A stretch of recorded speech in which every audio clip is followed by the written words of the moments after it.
Minichel va urca pe scena de la Sala Palatului începând cu ora 20. În 1970 a dat Marea Neagră pe Marea Mediterană și viața comunistă din România pe cea capitalistă din Israel. Nancy Brandes, fondatorul trupei rock roșu și negru, este astăzi cel mai iubit român din Israel. Colegii mei Raluca Culcea și Bogdan Călinescu l-au întâlnit pe Nancy în Tel Aviv. Cum îi face românul nostru pe israelieni să râdă cu gura până la urechi și cât de legat mai e de țara natală, aflați în reportajul următor. Iubita mea, hai să putem și la măi să ne gândim. Era adorat și celebru în România, dar n-a putut suporta niciodată regimul comunist. Când a plecat din România, Nancy Brandes nu știa ce va face în Israel și acum povestește cu vocea tremurândă despre primul impact al schimbării. Eu nu o să uit în viața mea, după 2 ore de zbor, eu ajung la Tel Aviv și după o săptămână eu cânt într-un bar de noapte la Iafo, pianist, ca un șobolan, într-un colț, în întuneric. Și mă gândesc, băi nenic, acum o săptămână unde am fost și unde sunt acum. Nancy plecase la Tel Aviv cu un prieten care însă nu s-a acomodat schimbării și s-a întors în România.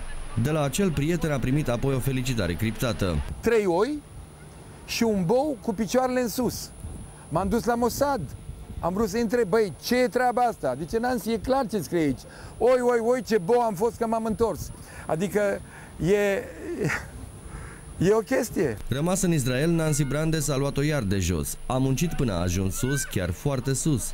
Astăzi e dirijor, compozitor și comediant de renume.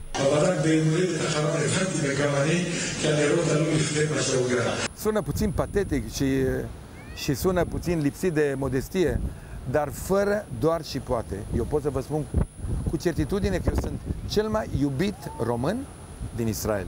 Ne-am dat și noi seama de asta. Cât timp am discutat cu el, la fiecare minut cineva îi strângea mâna, îl felicita sau îl fotografia. O celebritate pe care a obținut-o cu optimism, muncă și umor. Nici mama mea nu prea m-a vrut.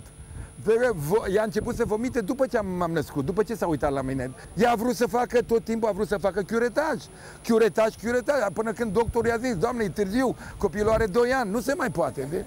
Ne-am despărțit de Nancy zâmbind, parcă ne-a dat ceva din starea lui. Noi am plecat spre aeroport, el a rămas în Israel, dar gata oricând să spună o glumă în românește. Urmează informații externe. Un român beat a provocat un accident cumplit în Italia, a ucis 2 oameni, a rănit alți 2. Tragedia a avut loc în apropiere de Livorno.